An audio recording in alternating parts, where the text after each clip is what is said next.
বিস্তারিত জানাতে চট্টগ্রাম থেকে সরাসরি যুক্ত হচ্ছেন সহকর্মী কমল দে। তার সঙ্গে আলোচনায় অংশ নিচ্ছেন বাংলাদেশ হিউম্যান রাইটস ফাউন্ডেশনের সভাপতি অ্যাডভোকেট জিয়া হাবিব আহসান।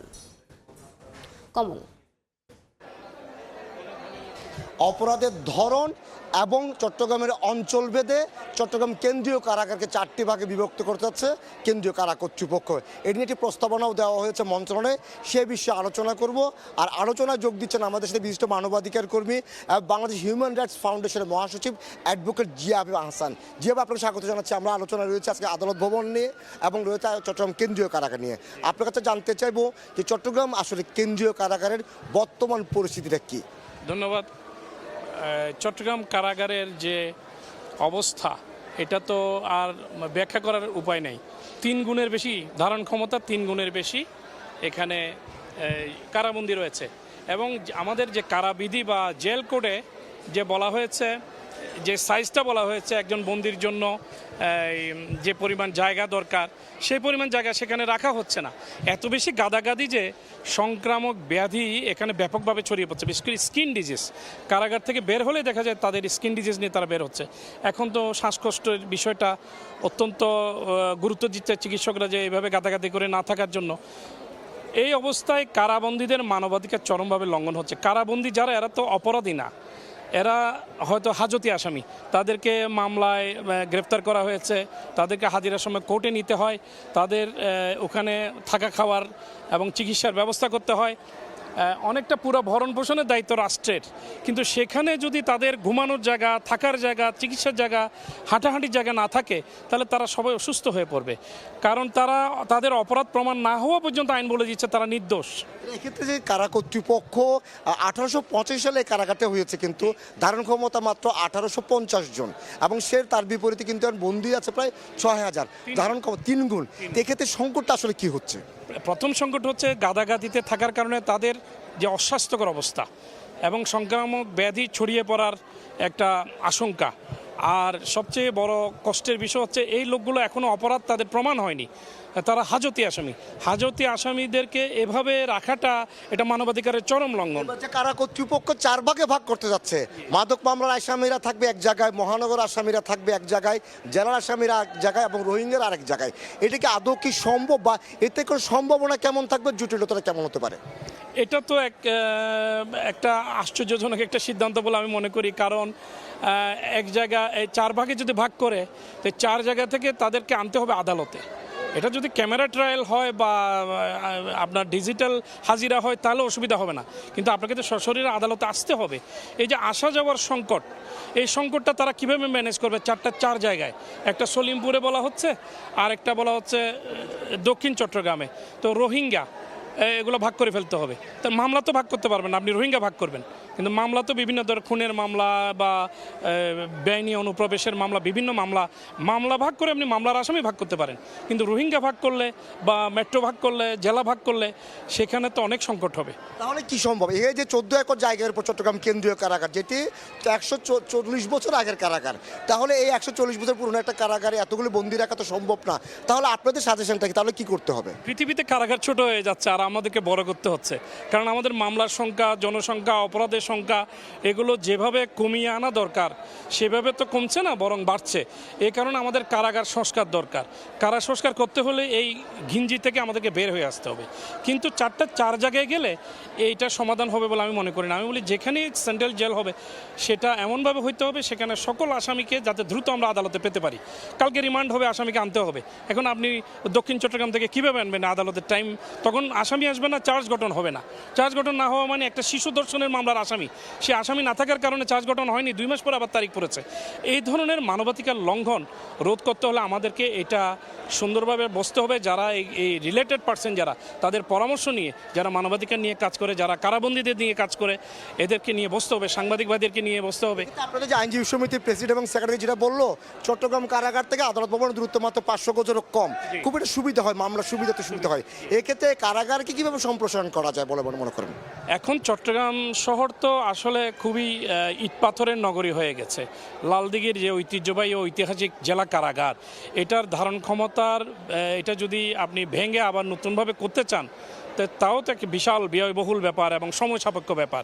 এই জন্য এই কারাগারকে সংস্কার করে আরেকটা কারাগার শহরের আশেপাশে করা যায় যাতে দ্রুত তাদেরকে আদালতে হাজির করা যায়, কিন্তু 4 ভাগে ভাগ করলে এটা অনেক বেশি কষ্টদায়ক হয়ে যাবে এবং কারাবন্দীদের মানবাধিকার লঙ্ঘন হবে। তাহলে এক্ষেত্রে যে কারা কর্তৃপক্ষ যে সিদ্ধান্তটা নিচ্ছে, কারা কর্তৃপক্ষ সিদ্ধান্তটা নিচ্ছে এখনো বাস্তবায়ন হয়নি বা তারা মন্ত্রণালয়ের প্রস্তাবনা পাঠিয়েছে, তাহলে আপনাদের সাজেশন থাকবে কি যে কিভাবে এই প্রস্তাবনাটাকে যুক্তিসঙ্গত এবং ন্যায়সঙ্গত বা উপযোগী করা যায়, বা যাতে একটা ব্যর্থ প্রজেক্ট না হয়?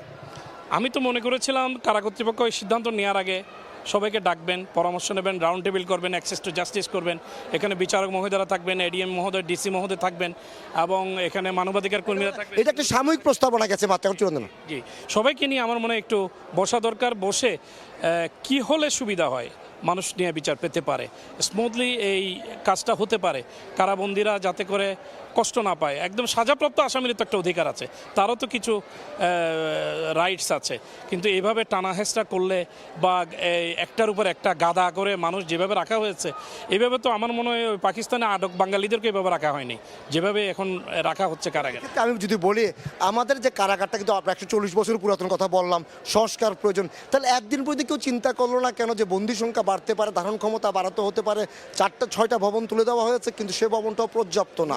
এবং মানবাধিকার তো বলেই আসছে ধারণ ক্ষমতার বাইরে এখানে কারাবন্দীদের কি দুর্বিষহ অবস্থা, থাকা, খাওয়া, গোসল করা, বাথরুম করা, প্রাকৃতিক ডাকে সাড়া দেয়া, তাদের মেডিকেল ট্রিটমেন্ট সব কিছু মিলিয়ে যে ভয়াবহ অবস্থা, এটা তো দীর্ঘদিন ধরে আমরা বলে আসছি, কিন্তু এতদিন পরে এটা সিদ্ধান্ত নেওয়া হচ্ছে। বর্তমান সরকার যদি এটা করতে পারে ওয়েলকাম, তাদেরকে স্বাগত জানাচ্ছি, কিন্তু এটা সুচিন্তিতভাবে করতে হবে, একটা বৈজ্ঞানিক পন্থা বের করতে হবে। কিরকম আমরা যতটুকু জানি কারাবিধি, আমাদের কারা কর্মকর্তা জানেন কারাবিধিতে আছে একজন কারাবন্দী ঘুমানোর জন্য 36 বর্গফুট জায়গা বরাদ্দ তার নামে, হাঁটা চলার জন্য গড়ে 100 বর্গফুট, 136 বর্গফুট।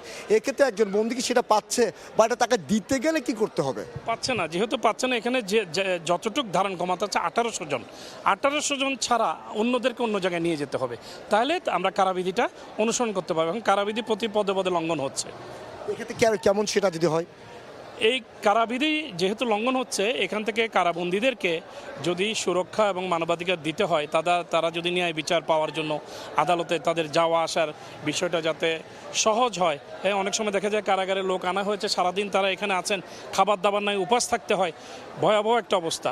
তো এই অবস্থা থেকে তাদেরকে রক্ষা করতে হলে সবাই বসে সিদ্ধান্ত নিতে হবে। কারাগার এটা যেমন ঢাকায় কারাগার করা হয়েছে, কাশিমপুরে করা হয়েছে, এভাবে একটা আমরা আশেপাশে একটা বিজ্ঞানসম্মত কারেকশন সেন্টারের মতো করতে পারি, যেখানে সকল সুযোগ সুবিধা থাকবে এবং কারাবন্দীরা তাদের বিচার মোকাবেলায় তারা সমর্থ হবে। এক্ষেত্রে আমি চট্টগ্রাম, যেহেতু চট্টগ্রামের প্রেক্ষিতে আপনি ঢাকার উদাহরণটা দিলেন, চট্টগ্রামের প্রেক্ষিতে সাথে দেন যে তারা যেহেতু চাচ্ছে যে রোহিঙ্গাদের জন্য কক্সবাজার কারাগার হোক, মহানগরের জন্য সলিমপুরে হবে, জেলার জন্য দক্ষিণ চট্টগ্রাম হবে, মাদক আইনের আসামিদের জন্য আলাদা। তবে একটা কথা তারা বলছে বারবার, সেটি হলো কারাগারে বসে অপরাধীরা মিটিং করতে পারছে, সেই অপরাধটা বাইরে জড়াচ্ছে, এরকম একটা অভিযোগ কিন্তু কারা কর্তৃপক্ষের কর্মকর্তারা আমাদেরকে বলছেন। এক্ষেত্রে আদৌ কি সত্য যে কারাগারে বসে যে অপরাধ করা সম্ভব বা প্রলুঙ্ক করা? আবার একটা কথা বলছেন পুলিশ কর্মকর্তারা, বিশ্বের কোনো দেশে কিন্তু এরকম ভিন্ন ভিন্ন কারাগারের নজির নেই। তাহলে দুটো পক্ষ আসতেছে, অপরাধ দমন করা, অপরাধ প্রতিরোধ করা, এক্ষেত্রে কি করা উচিত বলেন? চট্টগ্রাম তো বাংলাদেশের দ্বিতীয় বৃহত্তম আদালত অঙ্গন, বিচারালয়। তো এখানে আসামির সংখ্যা তো ঢাকার কাছাকাছি, অনেক সময় আসামির সংখ্যা চট্টগ্রামে, আপনি তো জানেন এখানে ক্রাইম অনেক সময় রাজনৈতিক কারণে, বিভিন্ন কারণে মাদকের একটা এদিকে রুট আছে, প্রচুর মাদকের আসামি, তারপর এখন সাইবার অপরাধীরা বেড়েছে। এইসব কারণে এই মামলার আসামিদেরকে এই এক জায়গায় রাখতে হলে তাদেরকে কারাবিধি অনুযায়ী রাখতে হবে, কিন্তু আমাদের কারাবিধির লঙ্ঘন হচ্ছে। এখন রোহিঙ্গাদের ভারে তো এমনি কক্সবাজার জর্জরিত, পরিবেশ ধ্বংস হয়ে গেছে, সেখানে আরেকটা কারাগার করে তাদেরকে রাখা, আলাদা রাখা, আবার এখানে একটা কারাগার করা, মাদক এবং অন্যান্য আসামিদের জন্য আলাদা করা, এভাবে আলাদা আলাদা করলে এটা কষ্ট হবে, সময় সাপেক্ষ ব্যাপার হবে এবং আসামিরা দ্রুত আদালতে আসতে পারবে না। ধন্যবাদ। আমরা কথা বলছিলাম মানবাধিকার কর্মী অ্যাডভোকেট জিয়া ব্যবস্থা, তিনি আমাদেরকে বলছিলেন চট্টগ্রাম কেন্দ্রীয় কারাগারকে যদি 4 ভাগে ভাগ করতে হয়, তাহলে এটা সকল স্টেক হোল্ডার, আইনজীবী, বিচারক, বিচার ব্যবস্থা এবং যারা স্টেক হোল্ডার রয়েছেন, পুলিশ প্রশাসন, আইন প্রশাসন, সবাই যৌথভাবে সিদ্ধান্ত নিয়ে যেন কার্যকর, সেটি তাহলে একটি ব্যর্থতায় পর্যবেসিত হবে এই সিদ্ধান্ত। আমরা আলোচনা করছিলাম চট্টগ্রাম কেন্দ্রীয় কারাগারকে অপরাধ ধরন এবং অঞ্চলভিত্তিক 4 ভাগে ভাগ করা, সে আলোচনা এখানে শেষ করছি। ধরন অনুযায়ী চট্টগ্রাম কেন্দ্রীয় কারাগারকে 4 ভাগে ভাগ করা হবে, এ বিষয়ে বিস্তারিত জানাচ্ছিলেন সহকর্মী।